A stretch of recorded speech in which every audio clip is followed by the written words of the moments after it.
ഇത് ഒരു കാരണവശാലും ഇത് അംഗീകരിക്കാൻ കഴിയില്ല. ഇനി ഒരു തരത്തിലുള്ള ബന്ധുവാരുമായിട്ടില്ല. ഈ കോൺഗ്രസിന്റെ രണ്ട് നേതാക്കന്മാർ, ഏറ്റവും വലിയ രണ്ട് നേതാക്കന്മാരുടെ മക്കളാണ് ഇങ്ങനെ ഒരു BJP-യിലേക്ക് പിന്മാറുന്നത്. സ്വാഭാവികമായിട്ട് എന്തായിരിക്കും കോൺഗ്രസിന് അതിനുള്ളിൽ നടക്കുന്നത്? അതിന്റെ എന്തെങ്കിലും വിഷയങ്ങൾ ഇതൊന്നും പോയാൽ ഞാൻ പറയാം. പാർട്ടി ഇവരെ രണ്ട് നേതാക്കന്മാരും ഒരുപാട് കഷ്ടപ്പെട്ടിട്ടുണ്ട്. അതൊന്നും അനുഭവിക്കാത്ത മക്കൾക്ക് ചിലപ്പോൾ ഇങ്ങനത്തെ ദുഷ്ടബുദ്ധി ഉണ്ടാവും. ഞാൻ കുറേ അനുഭവിച്ച ആളാണ്. അതുകൊണ്ട് തന്നെയാണ് ആ പാർട്ടി വിട്ട് ഈ രാജ്യം നശിപ്പിക്കുന്ന ഒരു ശക്തിയുടെ കൂടെ ചേരാൻ പോകുന്നത്. പ്രോത്സാഹിപ്പിക്കാനും ചിരിക്കാനും കളിയാക്കാനൊക്കെ ആൾക്കാരുണ്ട്, ഞങ്ങൾക്കറിയാം. അതിനെയൊക്കെ ഞങ്ങൾ നേരിടും. നേതൃത്വത്തിന് കഴിയാഞ്ഞിട്ടല്ല, അവനവൻ്റെ ആഗ്രഹങ്ങൾ അതിലേറെ വളർന്നു കഴിഞ്ഞാൽ വർക്ക് അറ്റ് ഹോമുള്ള ആൾക്കാർക്ക് ഇത്രയൊക്കെ സീറ്റ് കൊടുത്ത, ഇത്രയൊക്കെ സ്ഥാനം കൊടുത്ത പോലെ. ഞങ്ങളൊക്കെ ഒരുപാട് കഷ്ടപ്പെട്ടിട്ടുണ്ട്. അത്രയൊക്കെ അവർ കഷ്ടപ്പെട്ടിട്ടോ എന്നുള്ളത് ഞാൻ അതിനെക്കുറിച്ച് പറയുന്നു. അതാവുന്ന തെരഞ്ഞെടുപ്പിലേക്ക് അടുത്ത് നിൽക്കുന്ന സമയത്താണ് ഇമാരി ചതി. ഇതിനെ ചതി എന്നല്ലാണ്ട് എന്താ പറയുക? എനിക്ക് അതിൽ അറിഞ്ഞൂടാ. ഒരു ED എൻ്റെ അടുത്ത് വരാറില്ല. അതെനിക്കറിയില്ല അതിനെക്കുറിച്ച്. പൈസ ഇറക്കിയാണ് കോൺഗ്രസ് നേതാക്കളെ എടുക്കുന്നത്, കൂടുമാറ്റം ഉണ്ടാവുന്നതെന്നുള്ളതാണ് പൊതുവിൽ ദേശീയ തലത്തിൽ പറയുന്നത്. അത് പത്മജിയുടെ കാര്യത്തിൽ വർക്കൗട്ട് ചെയ്യുന്നു.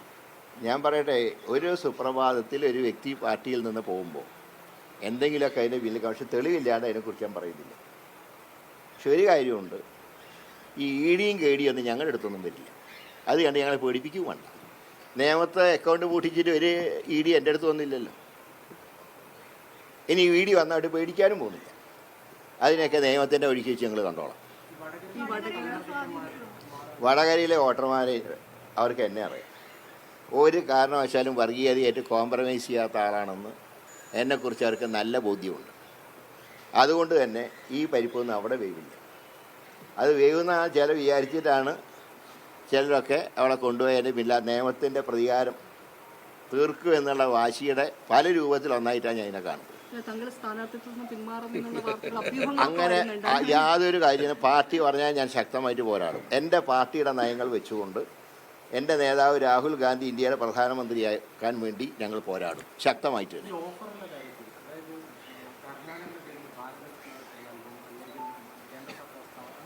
ഭാരതരത്നത്തിന് ഒരു വിലയില്ലാണ്ടായി. അതിനോട് എല്ലാ ബഹുമാനവും നിലനിർത്തി പറയാൻ ഈ അടുത്ത കാലത്ത് കൊടുത്ത ഭാരതരത്നം മുഴുവൻ വോട്ട് കിട്ടാൻ വേണ്ടി നടത്തുന്ന മറ്റേ ഒരു ഏർപ്പാടായിട്ട് മാറി. അല്ലാതെ പഴയ കാലത്തെ ഭാരതരത്നത്തിൻ്റെ വിലയൊന്നും ഇപ്പോഴില്ല. ഇപ്പം ഇങ്ങനെ എടുത്തു വെച്ചിരിക്കുക വരുന്നവർക്ക് കൊടുക്കാൻ.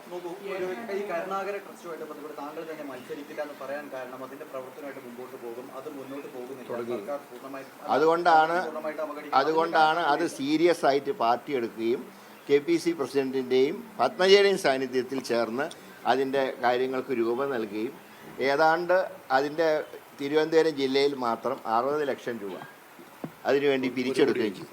അതിപ്പോൾ 1 കോടിയായിട്ട് 60 ലക്ഷം എൻ്റെ സാന്നിധ്യത്തിലാണ് DCC കൈമാറുന്നത്.